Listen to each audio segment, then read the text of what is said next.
मरियम नवाज मेरी टीम की बेहतरीन खिलाड़ी हैं। हर बार कुछ ऐसा कह देती हैं कि फायदा पीटीआई का होता है। इमरान खान का तंज। सहाफियों से मुलाकात में कहा, रजीम चेंज में मुलविस अनासर को कानून के कटहरे में आना चाहिए।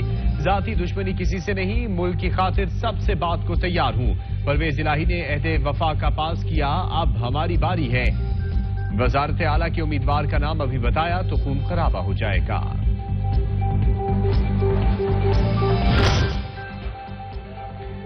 मुझे कुछ कहने की जरूरत नहीं, सिर्फ ट्रक देखा करें। ट्रक के चारों टायर पंचर करके छोड़ेंगे। मरियम नवाज का गुजरांवाला में वर्कर्स कन्वेंशन से खिताब। कहा, परवेज इलाही पर भी लफ्जी वार किए और अदालत बुलाती है तो लाडला प्लस्टर दिखा देता है। 5 माह गुजर गए, ये कैसा प्लस्टर है, उतर ही नहीं रहा।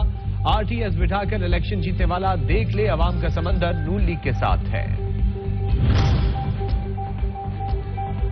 मेरा इस्तीफा मांगने वाले आप कौन? वज़ीर खजाना इसहाक डार का मुखालिफिन पर पलट कर वार। कहा, इमरान खान को मुनाजरे का चैलेंज देता हूं और IMF से मुआहिदा हतमी मराहिल में है। गैर जिम्मेदाराना बयानात कौमी खसारे का बाइस बन सकते हैं।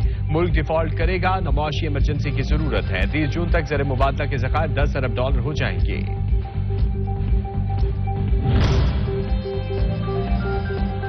जेल भरो तहरीक समेत चोर और फ्रॉडी की तमाम साजिशें नाकाम हो गई। 1 साल जिन मुश्किलात का सामना किया, अल्फाज में बयान नहीं किया जा सकता। वजीर दिफा ख्वाजा आसिफ कहते हैं, नवाज शरीफ को अदालत ने बुलाया तो बीमार बीवी को छोड़कर बेटी के हमरा जेल चला आया।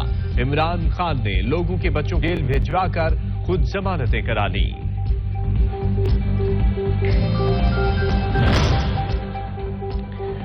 मुल्की सियासत में ट्रक की एंट्री। फवाद चौधरी की मुबैना ऑडियो लीक। फैसल चौधरी से वकील से मुतल्लिक बातचीत। ट्रक का तस्करा। कहा, इनसे कहें आपके साथ पूरा ट्रक खड़ा है, बताएं क्या करें। जाती तजवीज है, ताड़ पर 3-4 जगह इस्तगासा करवाएं। 228 लगवाकर अता को सजा दिलवाएं ताकि इन पर प्रेशर आए।